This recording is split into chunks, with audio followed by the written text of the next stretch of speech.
Sarah, and today I'm going to be doing my April week 3 reading vlog.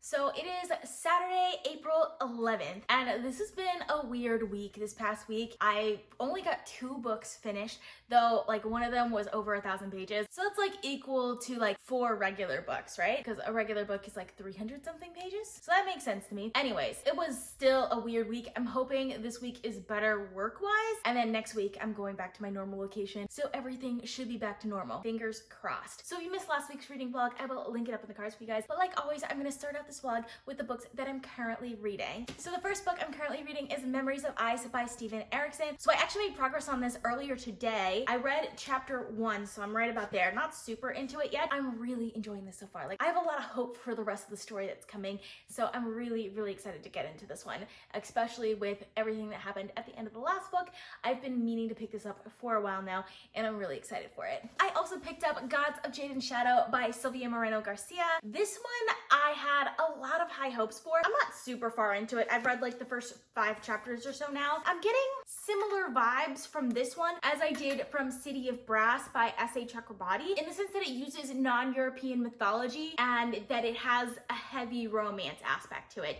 I don't know yet if this one has a heavy romance aspect to it, but I know that one did, and I felt like I didn't really enjoy that one because of that. I felt like it was trying to be both a romance novel and a fantasy novel, and it didn't really succeed in being either.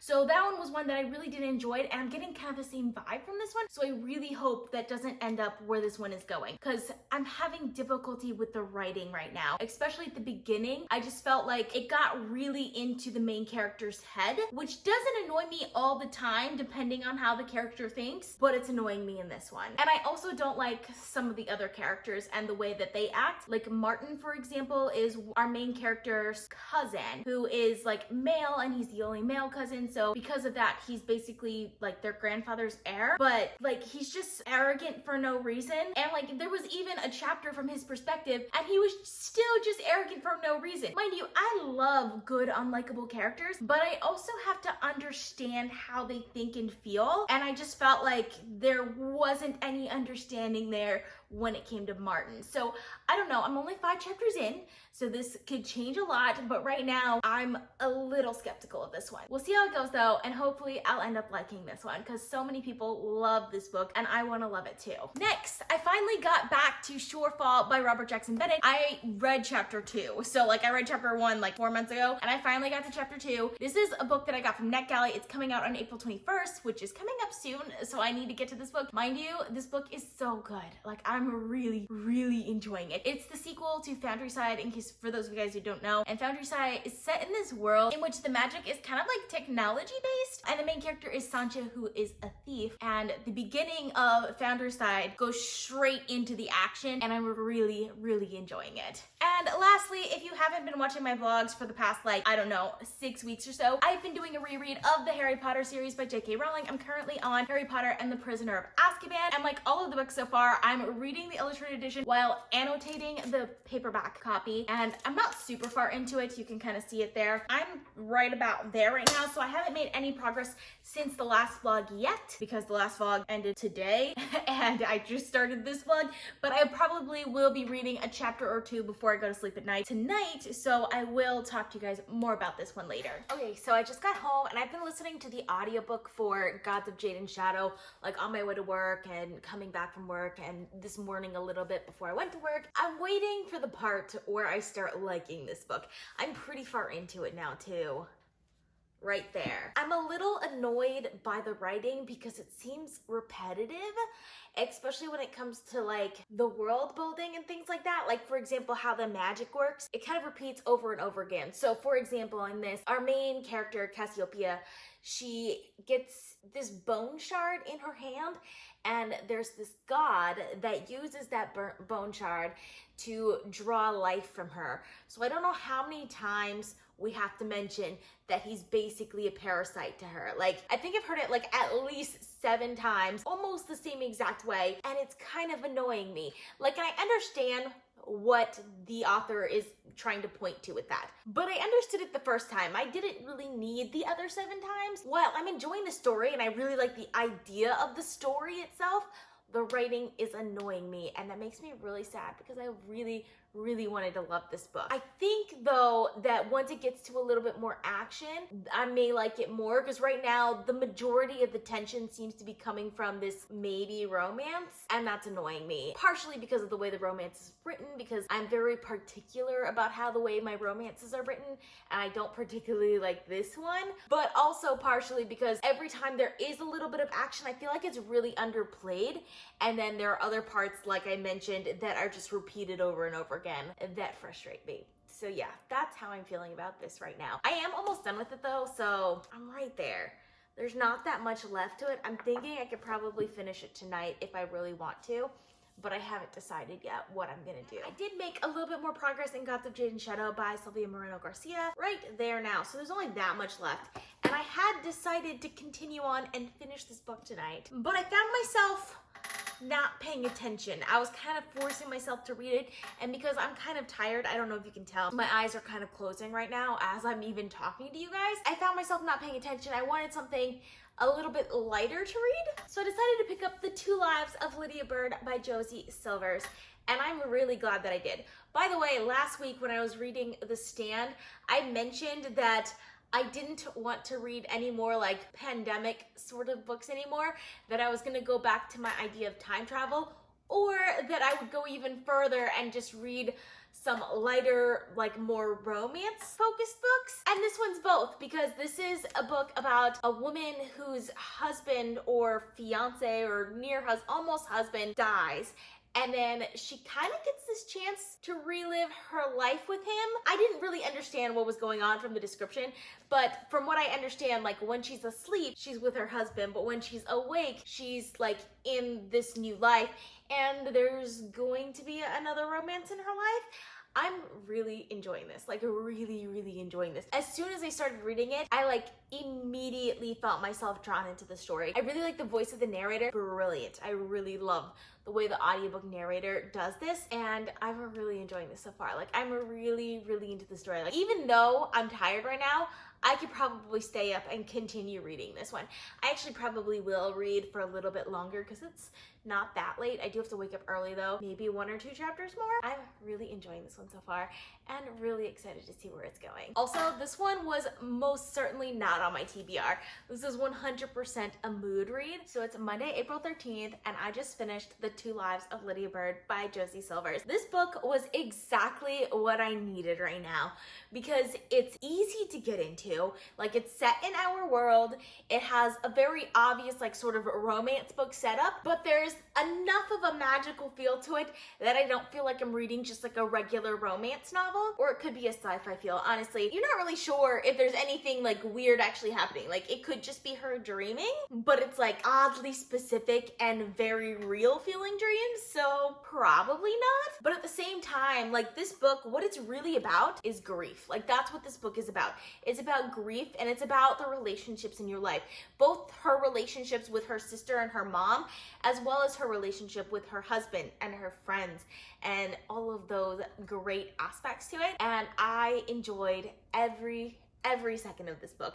It was so good. It was exactly what I needed, something just that was fun and easy to read, while at the same time still having a depth to it that I wasn't fully expecting from this book. I really enjoyed this, and like, it just relaxed me in a way that nothing else has worked recently. So I really enjoyed this one, and I ended up giving it 4.5 stars. Now, however, I am gonna get back to Gods of Jade and Shadow by Silvia Moreno Garcia.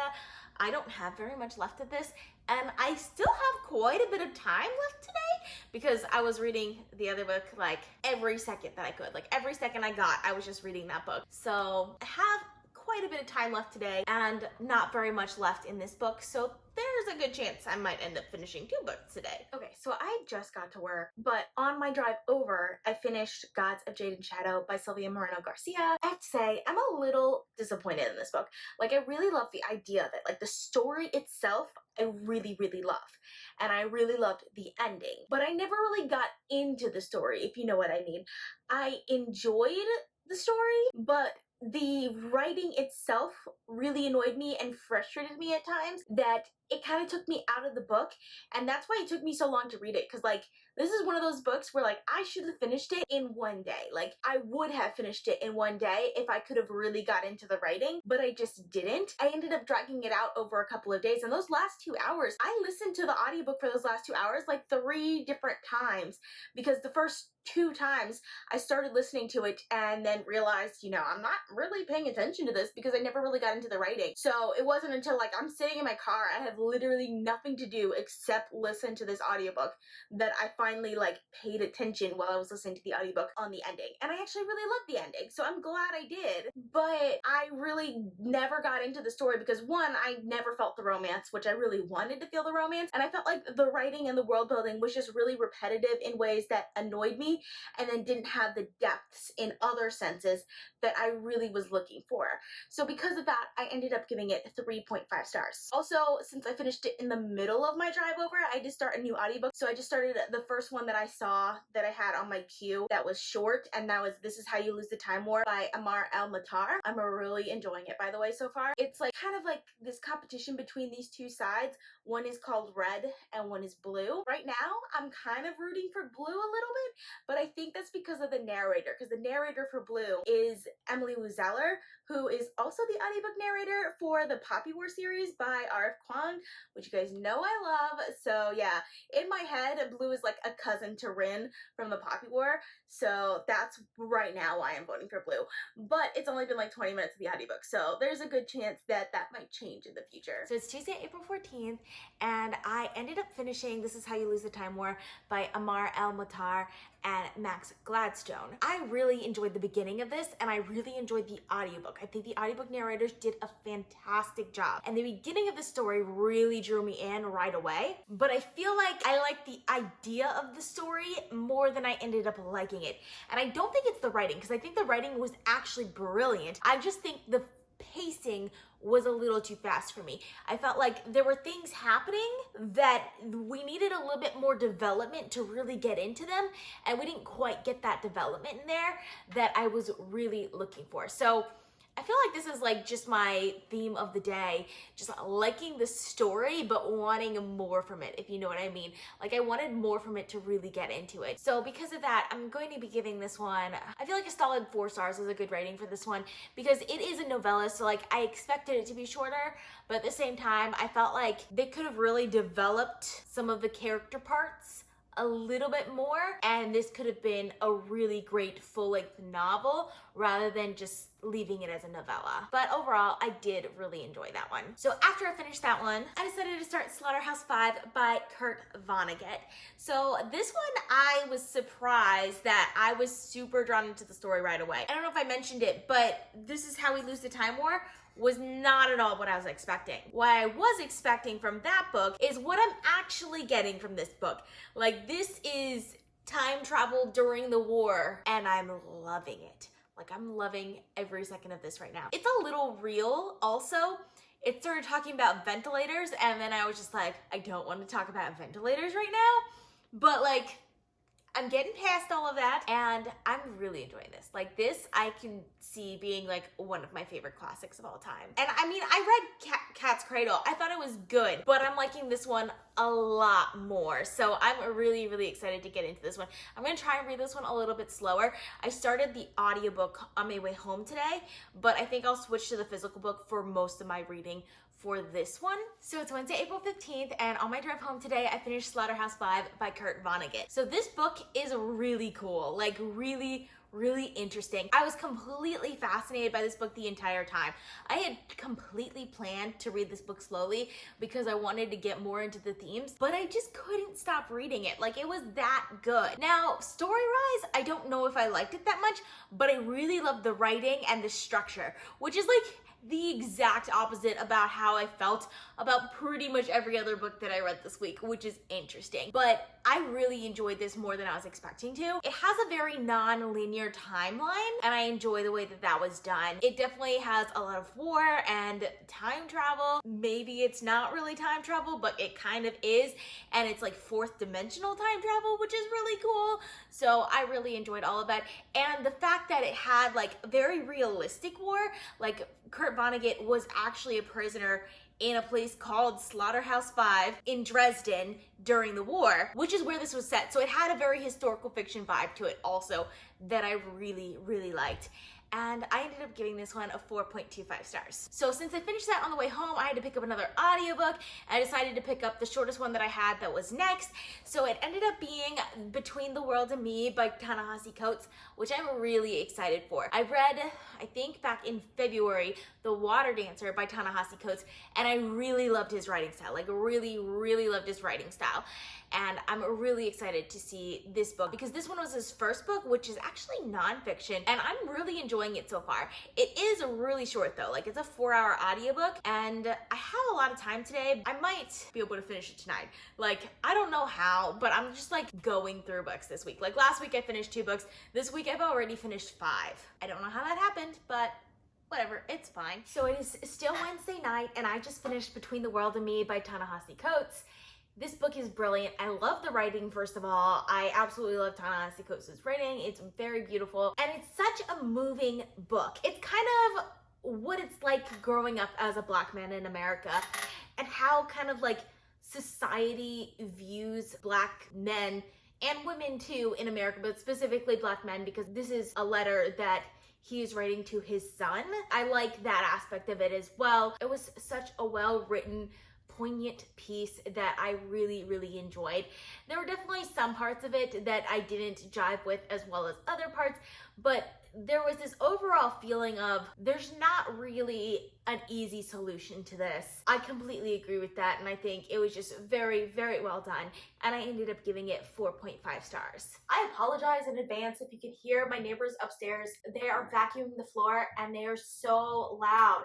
I've been waiting all day for them to quiet down so that I can film this, but it's getting late, and I need to get this video up, so I'm really sorry about the sound quality. Hopefully I can try and get rid of it during editing. Saturday, April 18th, I haven't been updating you guys throughout the end of the week, and I actually have quite a bit to update you guys on. So first of all, I started Renegade Magic by Hobb. After I finished my last audiobook, which I think was Between the World and Me, I just wanted something to relax. This is not on my TBR for the month. I had the audiobook because I had finished Forest Mage, and every time I finish the audiobook for one of the books in a series, I always place a hold on the next one. So I placed a hold on this one and I got it. The thing about her writing is that when I read her books, I lose time. Like, I think it's only been like 5 minutes, but it turns out it's been like an hour and I'm 100 pages into the book. So I just wanted that feeling. So I decided to pick up this one because of that, because I just wanted to, I wanted to be able to read and not feel the time go by. I'm like right there now, so about 200 pages in, which is not that far considering I've been reading this for about 2 days now, but I am enjoying this one. Probably not as much as I hope to. And I think part of that is just the reason because the way Hobb starts all of her sequels, she basically like summarizes the last book or two, which annoys me. It's like the one part of Hobb's books that I don't like. Usually I just kind of skim through it, or like I just don't pay that much attention to that part, but I wanted to just really dive into this one. So I'm a little off kilter with this one right now, but I'm enjoying where this is going. And we'll see. We'll see if I'll end up liking this one. That being said, I just wanted something super light, and even though Hobb is like easy to read, she's not super light. Earlier this week, I read The Two Lives of Lydia Bird, and this one worked so well for me. Like so well. So I just wanted to read another romance novel, which you guys know I don't read a lot of romance. Like, it almost never happens that I read just like pure romance novels. Like, even if I read like YA contemporary romance, there's usually some other themes involved. It's not just a romance book, but I was just in the mood for like a pure a romance novel. So there were a bunch of books that I bought in anticipation of reading them in February, and I didn't get around to reading them in February because when February came around, I wasn't in the mood for romance novels. So I decided to pick up one of those. I went with Cold-Hearted Rake by Babysitter Kleypas, which I picked up, I want to say Thursday night or yesterday morning, one or the other, and I finished it. This is a historical romance, obviously. You can probably tell from the cover, and it is very much a historical romance. Like, there is not really more to it than being a historical romance. But because of that, you can kind of just suspend all disbelief and just dive into the story. And it's such an easy read that I enjoyed it. Like, the characters aren't super unique. Like, they're pretty cliche. The way that they're described is pretty cliche. But that didn't bother me at all while I was reading this because I didn't expect that much from it to begin with. The plot was very obvious from the beginning, but I enjoyed that aspect of it. I liked knowing what was going to happen and then just enjoying myself all the way through it. So I enjoyed that. One thing I will say, I was surprised by how good the writing actually was, because the author has a very good writing style on like the word and sentence level, even the scene level, even if the actual structure of the novel doesn't leave very much to the imagination. I think the actual writing, the way she creates imagery and things like that, is really well done. I enjoyed this a lot more than I was expecting to. I was expecting it to be just something that, like, to get my mind off of like everything, and I mean, it worked. It did exactly what I wanted it to, and I ended up giving it 3.75 stars. Not bad. And surprisingly, the end of that novel made me want to read the next one. So I decided to pick up Marrying Winterborn, which is the second book in the series. And I don't know how much I'm gonna like this because it's following a couple that we followed a little bit in the first book. And every time it got to that couple, I was just kind of like, come on, let's move on. Let's go back to the original one. Maybe I'll end up liking this one though. I've already started it. I'm right there. Like, I'm not super far into it, but not super close to the beginning either. Like, I'm almost 100 pages into this now, and I'm enjoying it so far. Like, it has an interesting premise, so we'll see. Also, completely forgot, I've made a bit of progress on Harry Potter and the Prisoner of Azkaban by J.K. Rowling, so that means I have some more illustrations for you guys. Okay, so we left off at the Marauders Map, which I really love this chapter. Like, I feel like we get so much more background in this chapter than, like, almost any other chapter. Again, the texture behind these words, I absolutely love it. The entire chapter, I think, has this texture, and I'm not really sure why, because it seems like it's trees, right? But it seems almost tropical, like palm trees. I think it's supposed to be the Whomping Willow, though. So the statue of the One-Eyed Witch, and then Fred and George Weasley, which is great. Actually, what's really funny is I forgot completely about this illustration until I just flipped to it, because I was just super into the story when I was reading it that I didn't even look at this illustration. The Marauders Map, oh my gosh, the Marauders Map is gorgeous. I absolutely love this illustration. And this is inside of Honeydukes, and you can kind of see Hagrid and Cornelius Fudge over here. And I think Professor McGonagall and Flitwick are somewhere, but I can't see them right now. Now we're moving on to the Firebolts. So this is Christmas time. I really love this background. Like, this is the Hogwarts grounds, obviously, during the winter time, but I really, really love it. And this one is so gorgeous. This is such a great, like, landscape illustration, and then you can see Harry, Ron, and Hermione walking out to Hagrid's hut. And then we get the grounds again. A little thing of Scabbers right there, and Dumbledore with the vulture hat, and that's all. So in addition to the current books that I just mentioned, I also picked up Why We Sleep by Matthew Walker. I've actually previously read this book, but I've been some doubts about my sleeping pattern recently, especially since I'm switching to a new schedule again this week. I'm going to be going in at 2 a.m. for work, 2 a.m. till 12, which is not a fun time. So I was trying to figure out how I'm going to sleep with that schedule. So I picked up Why We Sleep. It's a fantastic audiobook. I absolutely love it. It has some really great information. It's one of those books that I really kind of want to buy because I feel like it would be super helpful, even like not at times when I'm worried about sleep, but right now I am a little worried about like my sleeping patterns and things like that. So I decided to borrow that audiobook again so I can get some like tips and tricks from it so that I can sleep a little bit better, hopefully, in the coming weeks, despite working basically a night shift. Which, by the way, if you haven't read Why We Sleep, highly recommend it. It's fantastic. Also, I am still reading Memories of Ice by Steven Erikson. I haven't made a whole lot of progress this week because, like I said, I just kind of want to read something easy right now. And and Malazan is probably the exact opposite of that. Even though I'm excited for this one's gonna be a slow one for me. And while I do plan on getting back to this, I don't really know when that'll be. It'll really depend on my mood for this one. It is the end of the week. It's time to quickly summarize what I did this week. So I ended up finishing 6 books this week. Yeah, 6. That's crazy. I literally just mentioned Cold Hearted Rake. Super fast-paced, easy, like historical romance if you're into that sort of thing. It just was easy to get my mind off of things, and I enjoyed it, and I ended up giving it 3.75 stars. I also finished Slaughterhouse-Five by Vonnegut. This book is so cool. I really enjoyed it. It definitely has like sort of a mind-bendy sort of time jumpy sort of thing like going on. Like I know I said sort of like a bunch of times there, but like it really is very mind-bendy to the point where you're not really sure what's going on, but at the same time, like there's a very real feeling war in here that I really enjoyed. And I ended up giving this one, I think it was 4.5 stars. Guides of Jade and Shadow by Silvia Moreno Garcia. This one is sort of a fantasy romance novel. I would consider it leaning more towards the romance side than fantasy, even though more of the action is like fantasy action. A lot of the original tension did come from the romance, and unfortunately I didn't really care that much for the romance, but it does have an interesting world and it follows Mayan mythology, which is something I really love. So while this wasn't one of my favorites, I did end up giving it 3.5 stars. And like I mentioned, I finished The Two Lives of Lydia Bird by Josie Silvers. This book was fantastic. It was exactly what I needed when I needed it. It's such a fun, fast-paced romance. Also deals with a lot heavier topics than I was expecting, and it has sort of like maybe magical or science fiction-y sort of aspects to it that are really cool that I really, really enjoyed. It reminded me a lot of Maybe in Another Life by Taylor Jenkins Reid, but like better, like way, way better.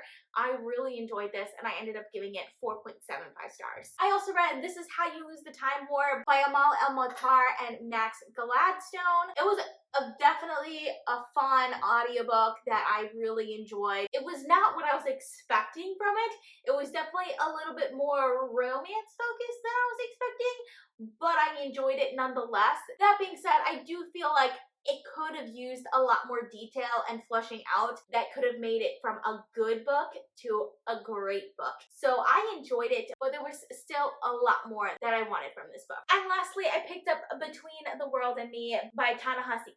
This book is fantastic. Definitely a great picture of what it's like to be male in America, and I highly recommend it if you guys want like a quick nonfiction read that is just hard-hitting and will get you thinking about things that maybe you haven't really thought about before. So that is all I have for you guys today. I hope you guys enjoyed watching. I post videos every Monday, Thursday, and Saturday at 6 p.m. Eastern time, so consider subscribing. I also post bonus videos if you want to be notified as soon as I upload. You can click that little bell icon. If you like this video, please give it a big thumbs up to support my channel. All social media links are in the description down below. Thank you guys so much for watching, and I'll see you guys next time. Bye!